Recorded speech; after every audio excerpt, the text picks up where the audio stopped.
Hello friends, welcome to our channel IAS Darbar. Discussion में बहुत बहुत स्वागत है। आज 20 जुलाई है। एज यू नो, वीक की शुरुआत हुई है बिकॉज आज मंडे है। तो सभी लोग अपने अपने काम के लिए और ज़्यादा एनर्जेटिक हो गए होंगे। रूटीन फिर से एक बार बनाया होगा आपने, बट कोशिश ये कीजिए कि आपकी जो तैयारी है वो सही दिशा में रहे। आपकी जो पढ़ाई है वो सही समय में जो आप सोचते हैं उस तरीके से आप कंटिन्यू करते चले। एटलीस्ट आपकी कोशिश जरूर होनी चाहिए दोस्तों। तैयारी में आना, खास करके यूपीएससी के प्रिपरेशन में आना, और यहाँ पर जो भी लोग आते हैं तैयारी में, खास करके आप देखिए ज़्यादातर लोग ग्रेजुएट होते हैं या वर्किंग होते हैं, और कहीं ना कहीं अपने मुकाम तक पहुंचने की जल्दी हर किसी में होती है। तो इस कंपटीशन को समझना बहुत ज़रूरी है दोस्तों कि जिस तरीके से आप तत्पर हैं वैसे ही बाकी जो आपके साथी हैं, जो कॉम्पिटिटर हैं, वो भी तत्पर हैं इस तैयारी में, एक अपनी जगह बनाने के लिए और एक पोस्ट पाने के लिए। तो प्लीज़ सही दिशा में रहने की कोशिश कीजिए। इस डिस्कशन के माध्यम से हम लोग आपकी हेल्प करने की कोशिश कर रहे हैं और इसका पूरा फ़ायदा उठाइए दोस्तों। आप ऑब्जेक्टिव क्वेश्चंस को ज़रूर सॉल्व कीजिए, आप अपने मन में सॉल्व कीजिए, कहीं कॉपी में लिख करके रख लीजिए, क्योंकि अंत में यहीं से क्वेश्चंस बनेंगे। ये सारे करंट के टॉपिक्स हैं, इवेंट हैं, और इसी से क्वेश्चन फॉर्म होने वाला है। चाहे उसमें यूपीएससी 4 स्टेटमेंट कर दे, क्योंकि हम यहाँ पे जनरली 2 स्टेटमेंट का क्वेश्चन देखते हैं, लेकिन आपको अगर ये टॉपिक पता है ठीक से तो आप इजिली आंसर गेस कर सकते हैं। अगर आप आज के डिस्कशन होने वाले एडिटोरियल पर आंसर राइटिंग जो आपको क्वेश्चन में दिया जाता है, अगर आप आंसर राइटिंग कर रहे हैं तो आपकी सोच भी बढ़ रही है इस चीज़ को लेकर के। तो जितने भी नए लोग हैं उनसे मैं रिक्वेस्ट करूंगी कि पेशेंस बनाए रखिएगा। पूरे डिस्कशन में बहुत सारी चीज़ें होती हैं, अभी मैं आपको बताऊंगी क्या क्या इवेंट कंडक्ट किया जाता है। और जिन्होंने अभी तक सब्सक्राइब नहीं किया है वो प्लीज़ सब्सक्राइब कर लीजिए दोस्तों। स्टेप अप आईएएस चैनल पर डिस्कशन होता था कंटिन्यू, इंडियन एक्सप्रेस, वहाँ पे कुछ फॉल्ट आ गया, वहाँ पर आप लोग नहीं कर पा रहे हैं वीडियोज़ को, तो आपके लिए एक नया चैनल हम लेकर के आए हैं आईएएस दरबार के नाम से। प्लीज़ इसमें भी वैसा ही प्यार आपका चाहिए जिस तरीके से आपने स्टेप अप आईएएस के चैनल को प्यार दिया था। तो आइए शुरुआत करते हैं आज के डिस्कशन की कोटेशन से, और कोटेशन है आज का, consideration for others is the basis of a good life and good society. मतलब बहुत ही सिंपल है, बहुत ही आसान है। अगर आप इंक्लूसिव ग्रोथ की बात करते हैं या फिर अगर आप सस्टेनेबल डेवलपमेंट गोल की बात करते हैं, तो आपको ये समझ में आना चाहिए कि आप किसी और को भी कंसीडर कर रहे हैं।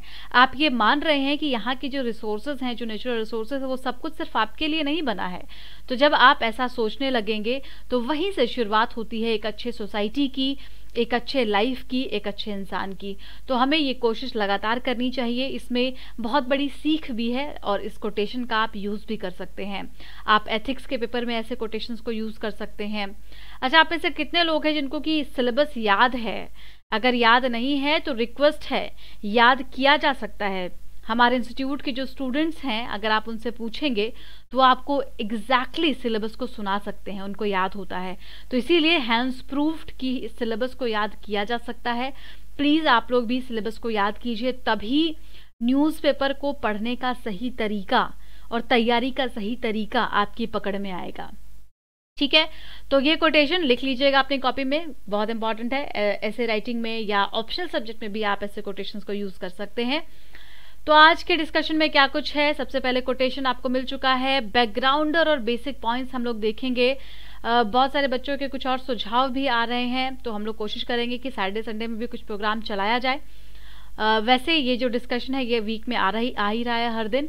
तो बैकग्राउंडर हम क्यों डिस्कस करते हैं दोस्तों, मालूम चल गया होगा, ताकि ये जो 3 आर्टिकल हम डिस्कस करेंगे ना वो समझ में आ जाए। ठीक है, जैसा कि एक आर्टिकल हम अभी अनशेकलिंग फॉर सेल्फ रिलायंस, इसमें हम लोग बहुत सारी चीज़ें डिस्कस करेंगे। फॉर एग्जांपल इंडिया, चाइना और पाकिस्तान का आज आपको एक पूरा समझ में आएगा कि किस तरीके से वहाँ पर कनेक्शंस चल रहे हैं और रिलेशंस कैसे डेवलप हो रहे हैं इंडिया, चाइना, पाकिस्तान में। तो क्या क्या चैलेंजेस हो सकता है इंडिया के लिए, विल डिस्कस टुडे। उसके बाद प्रिंसर इन लद्दाख, इंडिया चाइना वाला है। सेल्फ रिलायंस में हम एग्रीकल्चर, फूड प्रोडक्शन की बात करने वाले हैं, और एग्रीकल्चर के सेक्टर में कैसे सेल्फ रिलायंस बना जाए उसकी बात करेंगे। एंड प्रॉमिस टू वर्कर, इसमें हम माइग्रेंट वर्कर के इश्यूज को डिस्कस करेंगे। Please point to be noted, जितने भी आर्टिकल हमने अभी तक डिस्कस किए हैं वो एक जैसे नहीं होते हैं, एक टॉपिक पर ज़रूर होते हैं, लेकिन वहाँ से आपको कुछ ना कुछ एक्स्ट्रा फैक्ट ज़रूर मिलता है। तो इसीलिए पेशेंस बनाए रखिएगा। ऐसा नहीं कि अगर कोई माइग्रेंट वर्कर पर हमने बहुत सारे आर्टिकल डिस्कस किया है तो चलो इसको नहीं सुनेंगे, ऐसा बिल्कुल नहीं करना है आपको। जो एडिटोरियल लिख रहे हैं, जो राइटर हैं, ज़रूर उनके दिमाग में एक अलग फैक्ट चल रहा होगा, ज़रूर वो कुछ नई बात कहना चाह रहे होंगे, बिकॉज उनको भी पता है कि उनसे पहले 10 लोगों ने आर्टिकल लिखा हुआ है माइग्रेंट वर्कर की इश्यूज़ पर। तो इसीलिए प्लीज़ पेशेंस आपके लिए आपकी तैयारी का मूल मंत्र होना चाहिए। मेंस के लिए आंसर राइटिंग का क्वेश्चन दिया गया है। जितने प्यार से आप लोग आईएएस रिव्यू का जो ग्रुप है टेलीग्राम पर उसको ज्वाइन कर रहे हैं, तो प्लीज़ वहाँ पर क्वेश्चंस का आंसर भी लिख करके अपलोड करते रहिए। एक दूसरे के आंसर्स को रिव्यू कीजिए, ठीक है, एक दूसरे को कोऑपरेट कीजिए। एक अच्छा प्लेटफॉर्म आपको मिला है टेलीग्राम पर, जो लोग को नहीं पता है वो बता दें, जो लोग नए जुड़े हैं। टेलीग्राम पर आईएएस दरबार आंसर रिव्यू का चैनल है, उसको प्लीज़ ज्वाइन कर लें। वहाँ पर आपको पीडीएफ्स वगैरह भी मिलेंगे और साथ में क्वेश्चंस वगैरह भी आप वहाँ पर अपलोड कर सकते हैं अपने आंसर लेकर के। प्लीज़ पीडीएफ के फॉर्म में क्वेश्चन को डालने की कोशिश कीजिए फ्रेंड्स वहाँ पर, ठीक है, ताकि आपका जो आंसर है वो क्लियर दिखे, लोगों को थोड़ा वो पढ़ने में इंटरेस्टेड हो। आप जस्ट कैमरा से जब फोटो खींच के भेज देते हैं ग्रुप पर तो वो बहुत अच्छा क्लियर विजिबिलिटी नहीं होती है, इस वजह से कई बार लोग उसको पढ़ना नहीं चाहते हैं। और ऑब्जेक्टिव क्वेश्चन को भी हम लोग सॉल्व करेंगे साथ में। ये टॉपिक्स होगा आज बैकग्राउंडर का, बेल्ट एंड रोड इनिशिएटिव देखेंगे क्या होता है, एक बार रिवीजन भी हो जाएगा। सीपीसी के बारे में बात करेंगे, आईसीएआर के बारे में बात करेंगे, HTBT cotton, migrant workers, fertilisers, ये सब हमारे आर्टिकल का हिस्सा होगा और उसको हम लोग डिस्कस करते हुए चलेंगे। तो एक आर्टिकल है जिसको हम लोग दूसरे नंबर पर डिस्कस करने वाले हैं, unshackling for self reliance princes in Ladakh, ये हम लोग पहले नंबर पर डिस्कस करेंगे। और तीसरा आर्टिकल होगा अनकेप्ट प्रॉमिस टू वर्कर, ठीक है। तो इमेज दिखी होगी ना न्यूज़पेपर में आप लोगों को। अब आइए हम लोग शुरू करेंगे।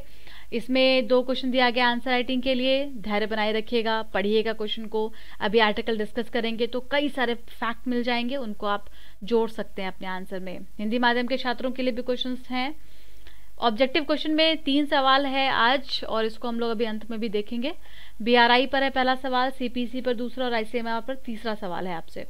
ये जानकारी कोचिंग से जुड़ी हुई है। कल 21 तारीख है और कल ऑनलाइन फीचर में एक नया बैच शुरू कर रहे हैं स्टेप अप आईएएस प्रोग्राम में। आप में से जिनको भी ज्वाइन करना हो, ऑनलाइन वीडियोस वगैरह चाहिए, क्लासेस चाहिए, प्रॉपरली गाइडेंस प्रोग्राम चाहिए, तो आप अप्रोच कर सकते हैं, ठीक है। डिटेल्स आपको 8750069419 पर मिल जाएगा। So let's start the discussion. पहला आर्टिकल है प्रिंसेस इन लद्दाख, ठीक है। आइए डिस्कस करते हैं। आईआर में एसोसिएट करेंगे, as you know GS paper 2 में आईआर अंत में आता है सिलेबस में, तो वहाँ पर एसोसिएट करेंगे बिकॉज हम इसमें इंडिया, चाइना, पाकिस्तान के रिलेशन को डिस्कस करेंगे। खास करके पाकिस्तान और चाइना का जो बायलैटरल स्ट्रॉन्ग रिलेशन है वो कैसे भारत को परेशान कर सकता है उसकी बात करेंगे, कैसे भारत को प्रिपरेशन कर लेना चाहिए इसके लिए। बैकग्राउंडर में हम बात करेंगे सबसे पहले बेल्ट एंड रोड इनिशिएटिव। नाम आप में से 90% लोगों ने सुना होगा इसका, बेल्ट एंड रोड इनिशिएटिव का। अगर कुछ फ्रेशर हैं जो जुड़े हों अभी नए नए तो उनको बता दें कि ये बहुत इंपॉर्टेंट इनिशिएटिव है जिसको कि चाइना ने लॉन्च किया है। ये एक ऐसा इनिशिएटिव है जो आपको दिखेगा कुछ और, लेकिन इसके जब मकसद पर आप जाएंगे तो मकसद आपको 2 से 3 दिखाई देंगे चाइना के। यही है ये बेल्ट रोड इनिशिएटिव। तो ये की कॉन्सेप्ट लेकर के आते हैं और इसमें बेसिकली इंफ्रास्ट्रक्चर डेवलपमेंट का काम शुरू किया जाता है चाइना के द्वारा, ठीक है। कैसे? रोड बना करके, पोर्ट्स डेवलप करके। तो ये सारे जो एक्टिविटीज़ हैं दूसरे देशों में जा करके वहाँ पर इंफ्रा को डेवलप करना। और सबसे बड़ी बात, इंफ्रा को डेवलप करने के लिए चाइना आपको पैसे भी देता है, उन कंट्रीज़ को, उन देशों को पैसे भी देता है और फिर वहीं पर अपनी कंपनियों को भेज करके इंफ्रास्ट्रक्चर डेवलप करवाता है।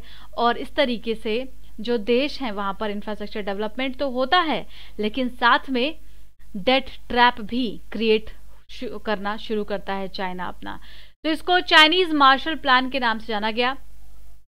अब चाइना की तरफ से अगर हम सुनेंगे तो बीआरआई क्या है, चाइना की तरफ से अगर हम बात करें तो बीआरआई एक ऐसा प्रोजेक्ट है जिससे कि चाइना अपने और साथ में जो बाकी के देश हैं जो प्राचीन सभ्यता से जुड़े रहे हैं उनको डेवलप करना चाहता है, एशियान कंट्रीज़ को आगे लेके जाना चाहता है, इंफ्रास्ट्रक्चर डेवलपमेंट करके जो उनका मार्केट है, मार्केट एक्सेस को बढ़ाना चाहता है, ये चाइना का कहना है।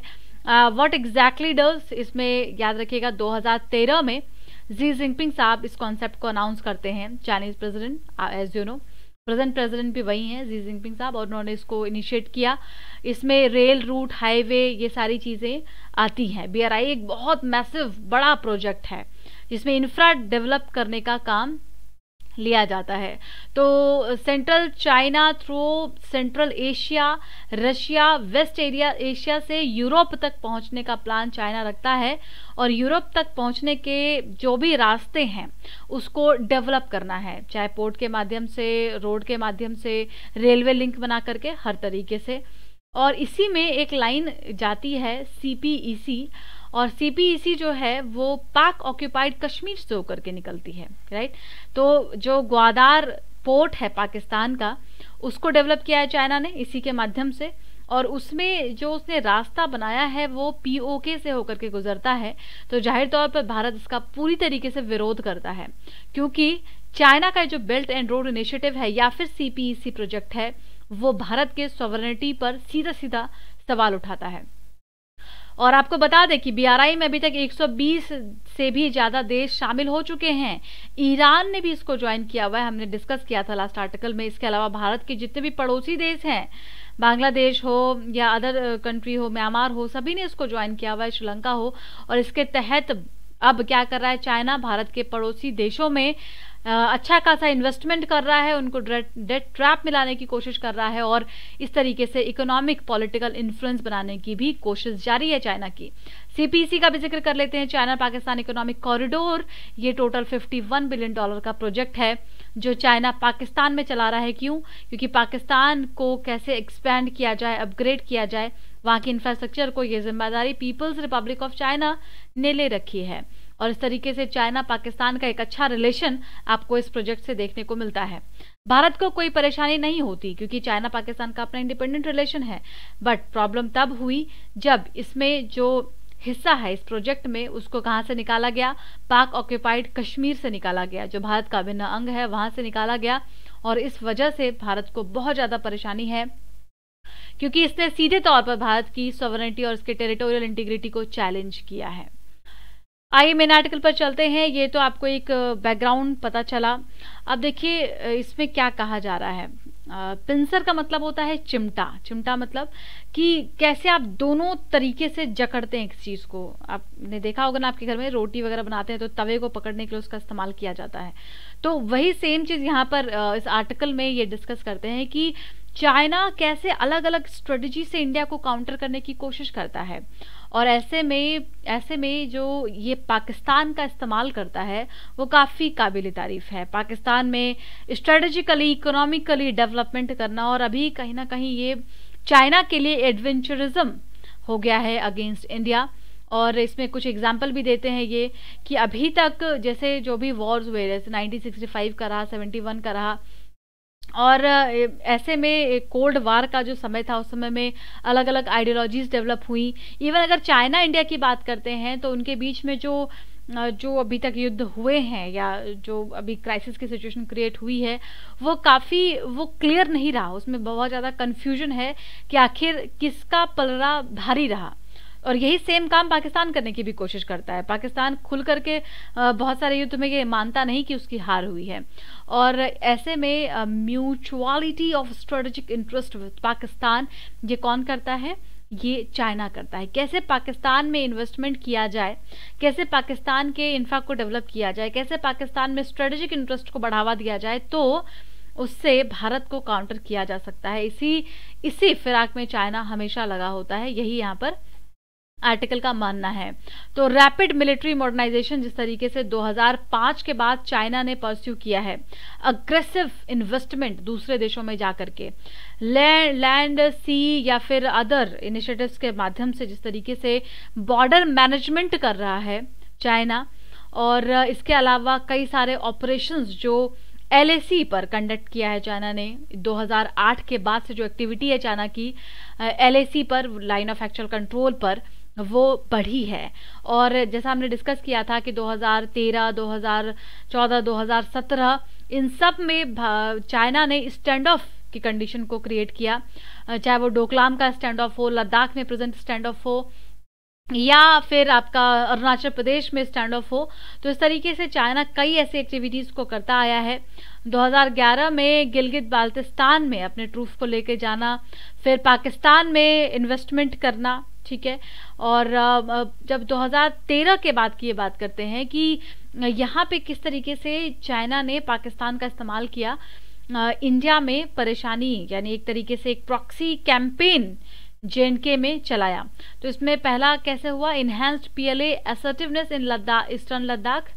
तो पीएलए जो वहाँ की आर्मी है चाइना की, उनका ईस्टर्न लद्दाख में एक्टिविटी को बढ़ा देना और वहाँ पर इन्फ्लुएंस करना, वहाँ पर प्रॉब्लम क्रिएट करना। दूसरा बीआरआई के माध्यम से, 2013 में अभी हमने जिक्र किया ना कि बीआरआई की शुरुआत 2013 से हुई। तो बीआरआई के माध्यम से चाहे चाइना पाकिस्तान में ग्वादर को डेवलप करके या श्रीलंका, म्यांमार, बांग्लादेश में पोर्ट्स को डेवलप करके एक एम्बिशियस प्रोजेक्ट के माध्यम से चाइना इंडिया को लगातार काउंटर करने की कोशिश करता आ रहा है, ठीक है। तो कई सारे एग्जांपल्स यहाँ पर दिए गए हैं जिसमें कैसे उसने पाकिस्तान को सपोर्ट किया। उसमें से एक अहम है सीपीईसी, जिसका जिक्र अभी हमने जस्ट किया। तो देखिए सीपीईसी जो कॉरिडोर बना रहा है चाइना, वो यहाँ से, ये काशगार से होते हुए, आप ध्यान से देखिए, भारत से होते हुए निकल रहा है ये, और यहाँ से आगे चल करके ये पाकिस्तान में ग्वादर पोर्ट तक पहुँचता है, क्योंकि ग्वादर को डेवलप किया है चाइना ने। तो अब अगर अरेबियन सी में चाइना को पहुंचना है तो अभी बीच में तो बड़ी सारी दिक्कतें थी, राइट, भारत या पाकिस्तान का एक्सेस लेना पड़ता। तो इसने बहुत अच्छे से पाकिस्तान को अपने में मिला करके, लेकिन इसने गलती से इतनी सी की है चाइना ने कि इस पोर्शन को इस्तेमाल किया और यहाँ से होते हुए बहुत ही आसानी से अपना ट्रेड डेवलप कर सकता है चाइना ग्वादर पोर्ट पर पहुंच करके, ठीक है।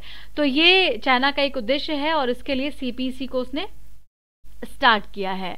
तो इससे दूसरी तरफ चाइना और पाकिस्तान का एक स्ट्रांग रिलेशन भी आपको समझ में आ रहा होगा।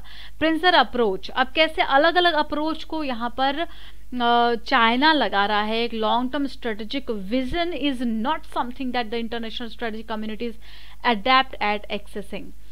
और अभी जिस तरीके से भारत के प्रधानमंत्री ने भी क्लियर कर दिया कि जो एक्सपेंशनिज्म की जो पॉलिसी है चाइना की, उसको काउंटर किया जाएगा, उसको माना नहीं जाएगा। जैसे बहुत सारे देशों ने तो मान ली चाइना की बात, राइट। चाइना जिस तरीके से एक्सपेंशनिज्म की पॉलिसी सिर्फ भारत में नहीं चलाया है, ऐसा नहीं कि लद्दाख या अरुणाचल प्रदेश के हिस्से में ये ऐसा करने की कोशिश करता है, बल्कि बाकी देशों में भी जो जिनसे इनकी बाउंड्री मैच होती है वहाँ पे या फिर साउथ चाइना सी में ये एक्सपेंशनिज्म की पॉलिसी चाइना की बहुत जानी मानी है। लेकिन उसको भारत ने बहुत अच्छे से क्लियर कर दिया कि ये जो मंसूबा है उस पर पानी फेर दिया जाएगा अगर भारत में ऐसी कोई भी एक्टिविटी होती है तो।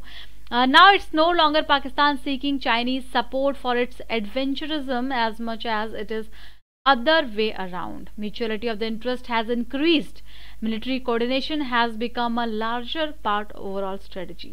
अब धीरे धीरे क्या हो रहा है, इंफ्रा वगैरह को डेवलप करके जो इकोनॉमिक और स्ट्रेटेजिक दोनों इंटरेस्ट है चाइना पाकिस्तान का, वो लगातार बढ़ता जा रहा है। तो यहाँ पर लद्दाख में चाइना इस तरीके से दोनों तरीका यूज़ कर रहा है, एक अपना एक्सपेंशनिज्म का कि अपना वो धीरे धीरे आगे बढ़ता जाए, और दूसरा पाकिस्तान को इस्तेमाल करके। और ये सिर्फ लद्दाख की नहीं बल्कि अरुणाचल, सिक्किम और सेंट्रल सेक्टर, हर जगह पर ये एक्सपैंड करने की कोशिश करते हैं अपने टेरिटरी को। ट्रेमेंडस सपोर्ट इंटरनेशनली। अब राइटर ये कह रहे हैं कि इंडिया को हार मानने की आवश्यकता नहीं है, किसी भी एंगल से हार मानने की जरूरत नहीं है, ना ही मिलिट्री के टर्म्स में और ना ही इंटरनेशनल सपोर्ट के टर्म्स में। That is where Pakistan comes as a force multiplier to keep the options open as far as timing is concern. Current campaigning season postpone one. तो चाहे वो लद्दाख जेएनके का इशू हो या फिर जिस तरीके से पाकिस्तान की एक्टिविटी जेएनके लद्दाख में हमेशा रही है या बढ़ती जा रही है धीरे धीरे, तो उससे इंडिया के लोगों को या इंडियन गवर्नमेंट को बहुत परेशान होने की ज़रूरत नहीं होनी चाहिए। सफिशिएंट कैपेबल है जो भारत के मिलिट्री है, डिफेंस सेक्टर है, और दूसरा भारत के पास अभी इंटरनेशनल सपोर्ट बहुत अच्छा है, ट्रेमेंडस सपोर्ट है, स्ट्रेटेजिक सपोर्ट भी है। एज यू नो कि हम अमेरिका के साथ काफ़ी अच्छा स्ट्रेटेजिक रिलेशन शेयर कर रहे हैं, यूरोपियन कंट्रीज़ के साथ हम बहुत अच्छा स्ट्रेटेजिक रिलेशन शेयर कर रहे हैं, पॉलिटिकल रिलेशन में हम ऑस्ट्रेलिया और जापान वगैरह के साथ बहुत अच्छा एक ग्रुपिंग मल्टीलेटरल रिलेशंस को शेयर कर रहे हैं। तो इस तरीके से ये सारी बातें अभी इंडियन गवर्नमेंट को ध्यान में रखनी चाहिए और हार मानने की ज़रूरत नहीं होनी चाहिए। चाइना का ये जो एडवेंचरिज्म का कॉन्सेप्ट है, अगर वो सक्सेस होते हैं या फेल होते हैं तो दोनों ही चीज़ें फिर ये हर किसी की नज़र में आएगी, पूरे विश्व के सामने ये चीज़ आएगी। और there is a need of a rapid and all out national effort with the highest priority call with including budget.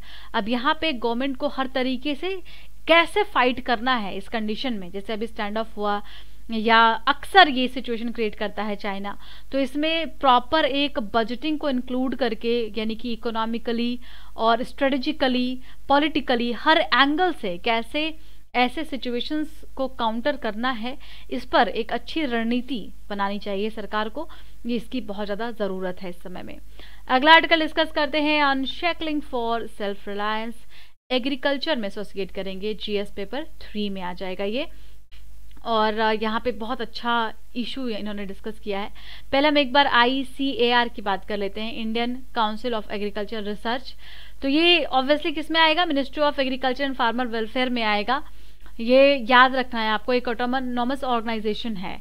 अब हम लोग मिनिस्ट्री क्यों देखते हुए चल रहे हैं, क्योंकि कई बार 3-4 स्टेटमेंट में स्टेटमेंट हो सकता है मिनिस्ट्री ओरिएंटेड, और अभी कुछ चीज़ें नई भी स्टार्ट की हैं क्योंकि ICMR का बहुत रोल है अभी, और ये जो डिपार्टमेंट है बहुत अच्छा काम करती है। तो इसके लिए आपको इसको ध्यान में रखना है कि क्योंकि अभी अगर पूछ लिया जाए आपसे तो ये कौन सा डिपार्टमेंट है या कौन सी मिनिस्ट्री है एग्रीकल्चर की, कंफ्यूज नहीं होना है यहाँ पर। आगे इसका हेडक्वार्टर न्यू दिल्ली में है, और क्या काम करेगी, जाहिर तौर पर जो एग्रीकल्चर एसोसिएटेड चीज़ें हैं उसको कैसे और एक्सप्लोर करना है उसके लिए काम करेंगे। ठीक है, अब आर्टिकल पर चलते हैं। आर्टिकल में हमने लास्ट डिस्कशन में 6 जुलाई के डिस्कशन में अशोक गुलाटी जी का ही एक आर्टिकल डिस्कस किया था, जब इन्होंने ये कहा था कि आत्मनिर्भर कैसे बनाया जाएगा, राइट। और आत्मनिर्भर बनाने के लिए सरकार को सेक्टर वाइज सोचने की ज़रूरत है, एग्रीकल्चर को आत्मनिर्भर बनाना चाहिए इन्होंने कहा था। आज ये उसका सॉल्यूशन बता रहे हैं कि जब आपको एग्रीकल्चर को आत्मनिर्भर बनाना है तो आप 3 सेक्टर को चुन सकते हैं, और ये बहुत अच्छे सेक्टर हैं। पहला है सीड्स। ये जो 3 ऐसे फैक्टर हैं आपके सामने जिसमें कि भारत सेल्फ रिलायंस ही नहीं बल्कि बहुत अच्छे से अपनी कैपेबिलिटी को वर्ल्ड लेवल पर भी साबित कर सकता है। तो ये इसमें क्या कह रहे हैं, शुरुआत करते हैं सीड से। Good seeds are catalyst. Catalyst का काम करता है गुड सीड। ये हमें पता चला ग्रीन रिवॉल्यूशन से, जब हाई यील्डिंग वैरायटी की वीट सीड्स दिए गए भारत को, और उसने क्या करामात दिखाए ये आपको पता है। ग्रीन रिवॉल्यूशन हर कोई जानता है। तो लर्मा, रोजो, सोनोरा 64, IR8 राइस सीड्स, इस तरीके की जो सीड्स हैं वीट सीड्स, ये सारे गुड क्वालिटी के सीड्स माने जाते हैं, और इन्होंने बहुत अच्छा रोल प्ले किया आज भारत को। खास करके जो फूड के टर्म्स में हम आत्मनिर्भर हैं, अभी हमारे पास एनफ ग्रेनरी में फूड ग्रेन मौजूद है, उसका एक कारण अच्छे सीड्स का होना भी है। ठीक है, तो ये कैसे पॉसिबल हुआ, ICAR के काफ़ी अच्छे रिसर्च से ये चीज़ें इम्प्रूव हुई, और आज हम इस जगह पर पहुँचे हैं कि FSI के पास 3 गुना ज़्यादा अनाज मौजूद है जितना होना चाहिए। वो अलग बात है कि हमने कुछ आर्टिकल को डिस्कस किया है जहाँ पर भुखमरी का भी सामना कर रहे हैं कुछ लोग because of the lack of implementation of the project, लेकिन भारत में आज फूड ग्रेन की कमी मौजूद नहीं है, ये याद रखिएगा।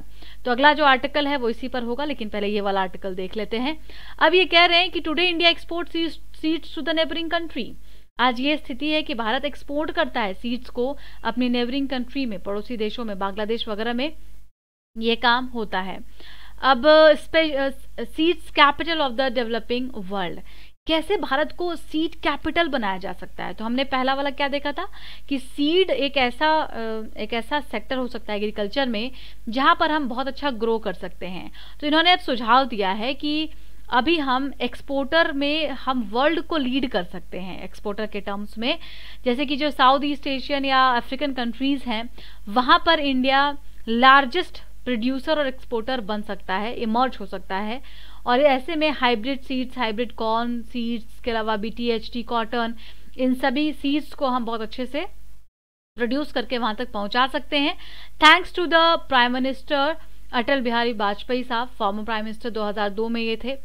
और इन्होंने एक बोल्ड डिसीजन लिया अपने समय में, बीटी कॉटन को कमर्शलाइज किया, और उसी की वजह से आज भारत पूरे विश्व में लार्जेस्ट प्रोड्यूसर कॉटन का बन पाया है और सेकंड लार्जेस्ट एक्सपोर्टर है 2013-14 के अकॉर्डिंगली। याद रखिएगा, ये डाटा फैक्ट है, इसको अपनी कॉपी में नोट कर लेना है कि भारत 13-14 के डाटा के अकॉर्डिंगली सेकंड लार्जेस्ट एक्सपोर्टर है कॉटन का पूरे विश्व में, और वहीं लार्जेस्ट प्रोड्यूसर भी है कॉटन का। ठीक है, और इसके अलावा बीच में कुछ परेशानियां हुई, खास करके अभी पिछले साल या इस साल की जब आप बात कर रहे हैं, तो बिकॉज ऑफ सम रेगुलेशंस, जो कंपनी है बड़ी बड़ी उन पे कुछ रेगुलेशंस वगैरह लगाए गए, या कंपनी का तालमेल गवर्नमेंट के साथ ना बैठने की वजह से आज बीटीएचटी कॉटन का इलीगल प्रोडक्शन बहुत ज़्यादा हो रहा है, खास करके महाराष्ट्र वाले क्षेत्रों में।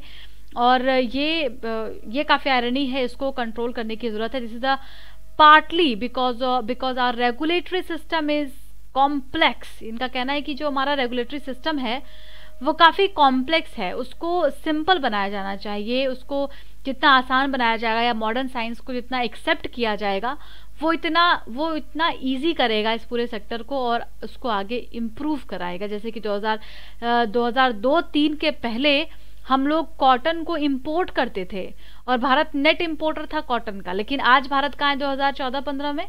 आज भारत लार्जेस्ट एक्सपोर्टर में से एक है, राइट। तो इसी तरीके से हम लोग सीड्स के मामले में और जो चीज़ें हैं और वैरायटी ऑफ सीड्स हैं उनमें भी हम आगे जा सकते हैं। अब हम लोग आगे बढ़ के फर्टिलाइज़र की बात करने वाले हैं। तो यहाँ पर आपको पहले एक इमेज दिखाया जा रहा है, आप वो देख लीजिए। और नाइट्रोजन, फॉस्फोरस और पोटेशियम, ठीक है, ये 3 फर्टिलाइज़र हैं। इनका प्रोडक्शन कितना होता है, इंपोर्ट कितना किया जाता है और कंजम्पशन कितना होता है, ये आपको इमेज में दिख रहा है। तो ये डार्क वाला जो है ये है इंपोर्ट का साइन, ठीक है, ये है प्रोडक्शन, और ये जो ब्लैक लाइन आप देख रहे हैं ये क्या है, कंजम्पशन है। तो भारत में रेशियो आपको 2001 से लेकर के 2019 का आपको दिख रहा है किस तरीके से हम बढ़े हैं आगे।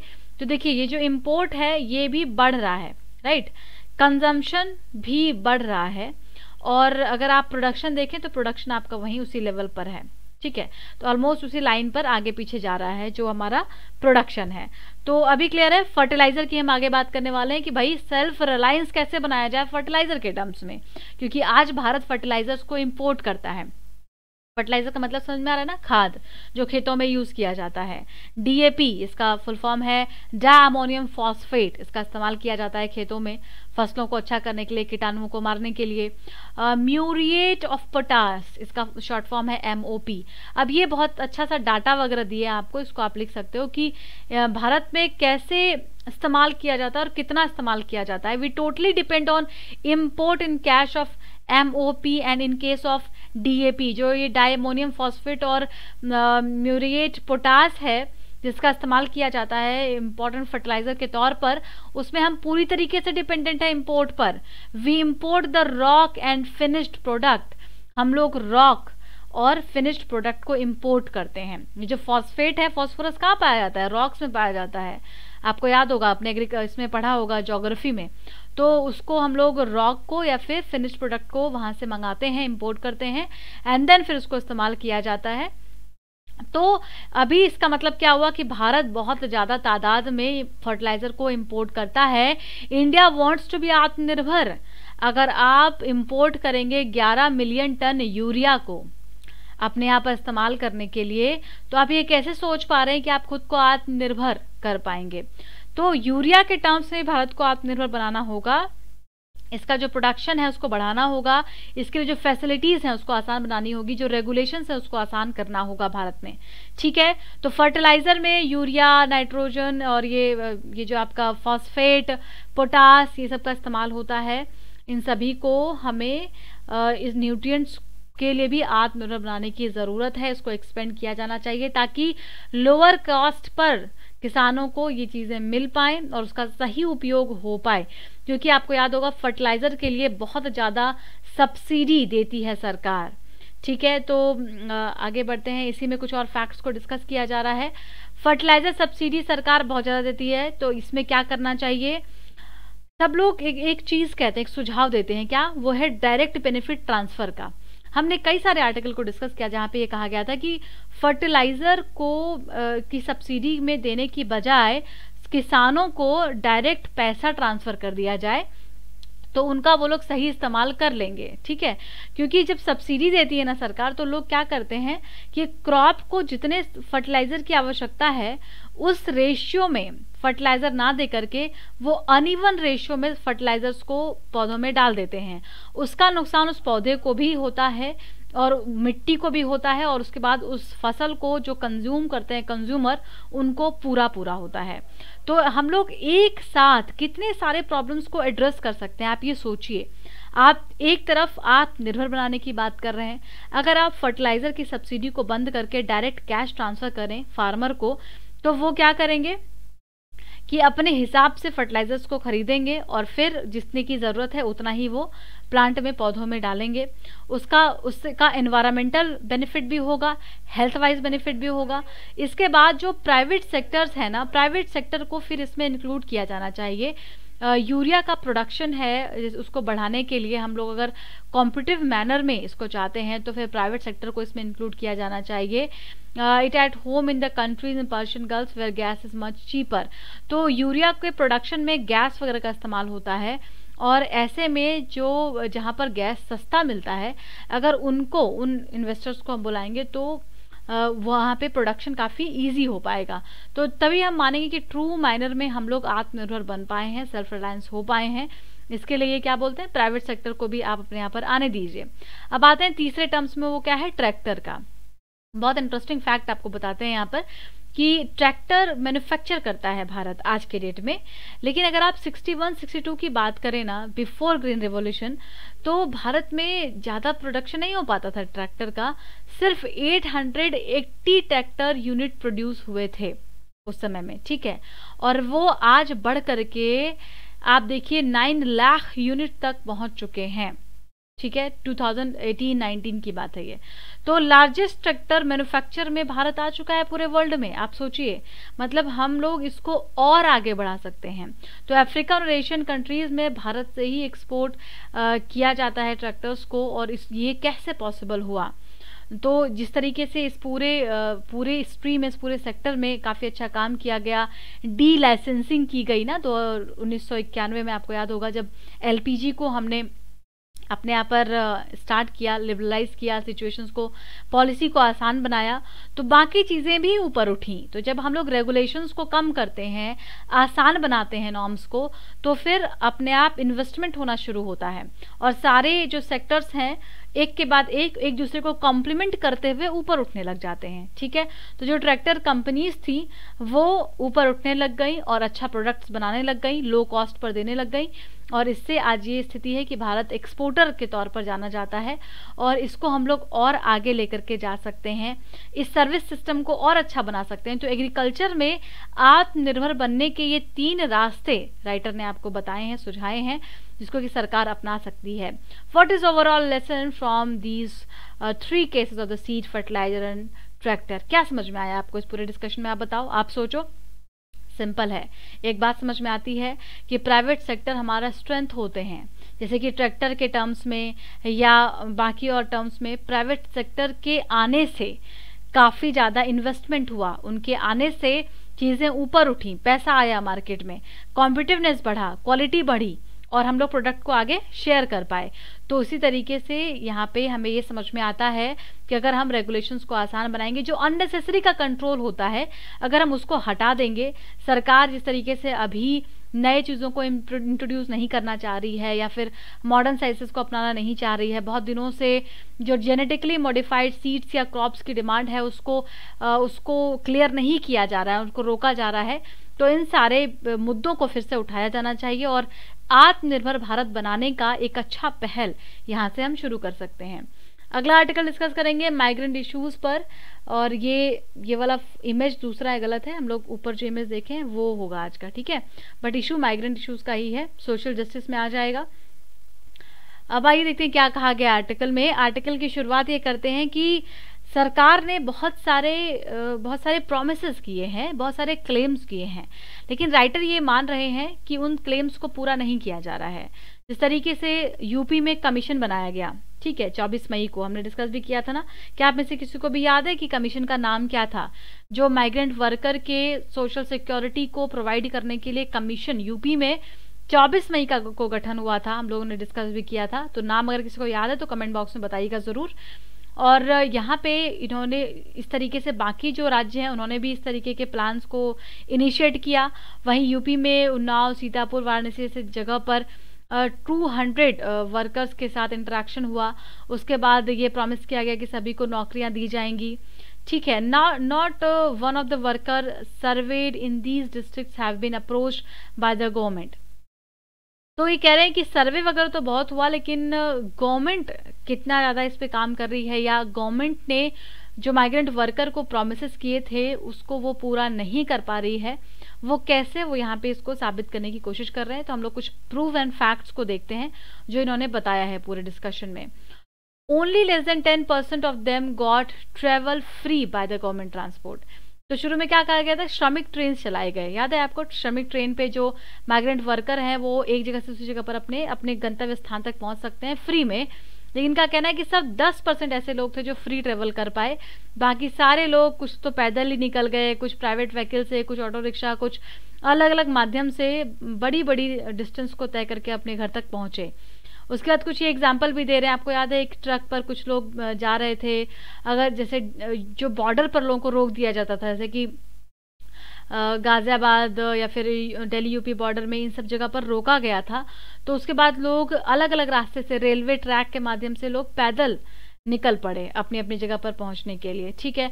फिर ये कहा गया था कि लोगों को क्वारंटाइन किया जाएगा, फिर उनको अनाज दिया जाएगा, फूड ग्रेन दिया जाएगा। तो सिर्फ 10% ऐसे लोग हैं जिनको क्वारंटाइन किया गया सरकार के द्वारा, और प्रॉपर 14 डेज तक उनको क्वारंटाइन किया गया। बाकी जितने भी लोग थे वो कोई अपने रिश्तेदार के घर में, कोई अपने घर में, और सेल्फ इसके थ्रू अपना वो रुके। उनके लिए ऐसा कोई, उनके घर वाले ही फूड अरेंज कर रहे थे जहाँ पे क्वारंटाइन उनको किया जा रहा था। तो ये प्रॉमिसेस जो हैं वो पूरा होता हुआ नजर नहीं आ रहा है। अब देखिए, बहुत एक इंटरेस्टिंग फैक्ट ये डिस्कस कर रहे हैं, इस कोविड क्राइसिस में भी कास्ट ऑर्डर समझ में आया। देखिए, जितने लोग माइग्रेंट वर्कर की तरह बाहर गए हैं ना, उसमें 70% ऐसे लोग हैं जो शेड्यूल कास्ट से बिलोंग करते हैं, ठीक है। मतलब जो लोग कमाने के लिए बाहर गए ना, उसमें 3/4 जो लोग हैं, जो यंग पीपल हैं, वो जो 35 साल की उम्र के हैं अराउंड, वो लोग शेड्यूल कास्ट से बिलोंग करते हैं। देखिए कैसे कास्टिज्म यहाँ पर दिखा। जनरल कैटेगरी से सिर्फ 13% लोग हैं। अब शेड्यूल कास्ट के जो लोग होते हैं वो, उसमें से ज़्यादातर लोग बहुत अंडर प्रिविलेज्ड कंडीशन में होते हैं। उनको, उनकी जो सोशो इकोनॉमिक कंडीशन होती है वो बहुत अच्छी नहीं होती है। हिंदू कास्ट ऑर्डर के अकॉर्डिंगली वो बॉटम के लाइन में रखे जाते हैं। अब उनके साथ और क्या क्या परेशानी हुई, तो जब वो रिटर्न होकर के अपने घर में आए, जब अपने गांव में आए, तो उनके पास इतना इनफ स्पेस नहीं था कि वो सोशल डिस्टेंसिंग को मेंटेन कर पाते, वो क्वारंटाइन होकर के रह पाते। तो इस तरीके के बहुत सारे प्रॉब्लम्स को उनको झेलना पड़ा अपने घर आने के बावजूद भी। उसके अलावा जो प्राइम मिनिस्टर साहब ने लॉकडाउन को अनाउंस किया था, उसमें बहुत सारी बातें कही गई थी कि कितना अमाउंट दिया जाएगा। अब इसके चक्कर में अचानक से लॉकडाउन कर दिया गया, तो क्या हुआ, किसी को तनख्वाह ही नहीं मिली, किसी को पैसे ही नहीं मिले, और इससे जो वर्कर्स थे वो बेचारे बहुत बुरी तरीके से फंस गए। Ration crisis during the corona virus crisis, एक तो वायरस का क्राइसिस था, दूसरी तरफ से राशन क्राइसिस भी हुआ। यही हमने अभी आपको थोड़ी देर पहले बताया कि एफसाई में जो फूड कॉर्पोरेशन ऑफ इंडिया है उसमें फूड ग्रेन बहुत ज़्यादा है, लेकिन राशन की क्राइसिस आई इन दौरान लोगों को। पेंडेमिक के दौरान कई सारे चीफ मिनिस्टर्स ने अपने अपने राज्यों में अलग अलग स्कीम्स को लॉन्च किया हुआ है ना। ये भी कहा कि भाई हम बिना राशन कार्ड के आपको राशन दे देंगे, लेकिन क्या ये इसका इम्प्लीमेंटेशन हो पाया? क्या सही मायने में बिना राशन कार्ड के लोगों को सामान दिया गया? तो ऐसा नहीं हो पाया। ऐसे 50% लोग जो अपने घर में रिटर्न हुए थे, उनके पास राशन कार्ड की अवेलेबिलिटी नहीं थी। मनरेगा की सिचुएशन ऑलरेडी बहुत वर्स है, जहां पर एक तरफ आर्टिकल में ये कहा गया था कि 150 दिन आप कर दो। आपको याद है हमने कई सारे आर्टिकल को डिस्कस किया था, कहा गया था कि 150 दिन का एम्प्लॉयमेंट कर दो मनरेगा में, जो लोग बाहर से आए हैं, वहीं उनको सिर्फ 20 दिन का काम मिल रहा है। 50 दिन भी नहीं, 100 दिन भी नहीं, 20 दिन का, और उसमें भी कुछ लोगों को पेमेंट हो रही है, कुछ लोगों को पेमेंट ही नहीं हो रही है। तो आप सोच करके देखो उनकी क्या स्थिति हो रही होगी, उन लोगों के घर में कैसे खाना बन रहा होगा। चीफ मिनिस्टर्स ने या प्राइम मिनिस्टर्स ने बहुत सारे अपने स्कीम्स को सेंटर और स्टेट गवर्नमेंट पे लोगों ने लॉन्च किया, लेकिन जब इशू आया माइग्रेंट वर्कर के री एम्प्लॉय होने का, तो कंडीशन लगा दिया गया यूपी में कि यूपी गवर्नमेंट से परमिशन लेना होगा। जो लोग अपने राज्य में यूपी से माइग्रेंट वर्कर को बुलाते हैं उनको यूपी गवर्नमेंट से परमिशन लेना होगा। इट साउंड्स वेरी हम्बल, ऐसा लग रहा है कि यूपी गवर्नमेंट बहुत बहुत ज़्यादा सपोर्ट करना चाहती है अपने वर्कर को, बहुत केयर कर रही है, नो डाउट कर भी रही होगी। लेकिन क्या यूपी में रातों रात फैक्ट्रियां लगाई जा सकती हैं जितनी लुधियाना में है? क्या यूपी में रातों रात पानीपत में जितनी फैक्ट्रीज और जितने गारमेंट शॉप्स हैं ये सब क्रिएट किया जा सकता है? तो इस तरीके के जो प्रॉब्लम्स हैं जिसके लिए लोग बाहर कमाने के लिए जाते हैं, पंजाब, हरियाणा, गुजरात, कर्नाटक, केरला, तो वहाँ से लोगों को वापस तो बुला लिया गया। अब ये कह रहे हैं कि आपको परमिशन लेना पड़ेगा, लेकिन जो लोग हैं, एक एग्जाम्पल इन्होंने दिया है कि जो लोग काम कर रहे हैं उन फैक्ट्री में, वो लोग क्या मानते हैं? वो मानते हैं कि वापस तो जाना ही पड़ेगा कमाने के लिए, कि कोई रास्ता नहीं है। इतनी फैक्ट्री, इतनी चीज़ें यूपी में रातों रात नहीं बनाई जा सकती। वहीं दूसरी तरफ जो अनाउंसमेंट किया गया, जब वही पूरा नहीं हो पा रहा तो बाकी चीज़ें कैसे पूरी हो पाएंगी? तो इसके लिए लोगों को फिर से अपनी जगह पर लौटना पड़ेगा। तो आज कुछ सवाल आपके लिए मैं छोड़ती हूँ, आप उसको ज़रूर सोचिएगा कि क्या इन लोगों की, जो माइग्रेंट वर्कर्स की सोशल सिक्योरिटी की प्रॉब्लम इस पेंडेमिक के दौरान इतनी ज़्यादा हाईलाइट हुई, क्या आपको लग रहा है कि उसमें सुधार हो रहा है? और आपको लग रहा है, अगर आप इसमें कुछ सजेशंस भी दे सकते हैं कि इनको कैसे सुधारा जा सकता है, कैसे ये जो राशन कार्ड का प्रॉब्लम है इसको सॉल्व किया जा सकता है, कैसे माइग्रेंट, सबसे पहले तो आप ये सोचिए कि माइग्रेंट वर्कर के साथ प्रॉब्लम क्या क्या है, फिर आपको ये सोचना है कि उन प्रॉब्लम्स को कैसे एड्रेस करेंगे, उसमें किन किन सेक्टर्स का रोल हो सकता है। तो यहाँ पे आपको पब्लिक प्राइवेट पार्टनरशिप के तरीके से सोचना है कि जब हम इन सभी को यूज करेंगे तो हो सकता है कि हम इन प्रॉब्लम्स को काउंटर आसानी से कर पाएंगे। अब आइए ऑब्जेक्टिव क्वेश्चन को देख लेते हैं। बीआरआई पर पहला सवाल पूछा गया है, इसका आंसर देना है। पहला स्टेटमेंट क्या है? 2013 में अनाउंस किया गया। दूसरा स्टेटमेंट है 120 से भी ज्यादा देशों ने इसको ज्वाइन किया हुआ है। दूसरा सवाल सीपीसी पर है, इसका आंसर कीजिएगा। तीसरा सवाल आईसीएमआर पर है। बहुत ही सिंपल सा स्टेटमेंट है। प्लीज कमेंट कीजिए, एक रिक्वेस्ट है, हम्बल रिक्वेस्ट है। जितने सवाल पूछे जा रहे हैं आंसर जरूर बताइए दोस्तों। और प्रीवियस डे के क्वेश्चन का आंसर, कीश आइलैंड कहाँ पर है, ये हमने उस दिन डिस्कस किया था। पर्शियन गल्फ में है, बहुत इंपॉर्टेंट है, न्यूज में है, याद रखना है इसको। IAEA international atomic energy agency पर हमने डिस्कशन किया था। दोनों स्टेटमेंट बिल्कुल सही हैं। वियना ऑस्ट्रिया में ही इसका हेडक्वार्टर है, पहला वाला स्टेटमेंट बिल्कुल ठीक है। UAPA पर आपसे क्वेश्चन पूछा गया था, तो यहाँ पर भी दोनों स्टेटमेंट सही दिए हुए हैं। NIA को बहुत पावर दे दिया गया है इसके तहत। और चौथा सवाल यूनिवर्सल सफरेज पर था, इसमें भी दोनों स्टेटमेंट सही है। आर्टिकल 325 जरूर याद रखिएगा, चीज का भी आंसर होगा। और आज के लिए इतना ही। Thank you so much. कैसा लगा डिस्कशन जरूर बताइए। कल फिर मिलते हैं। Thanks a lot.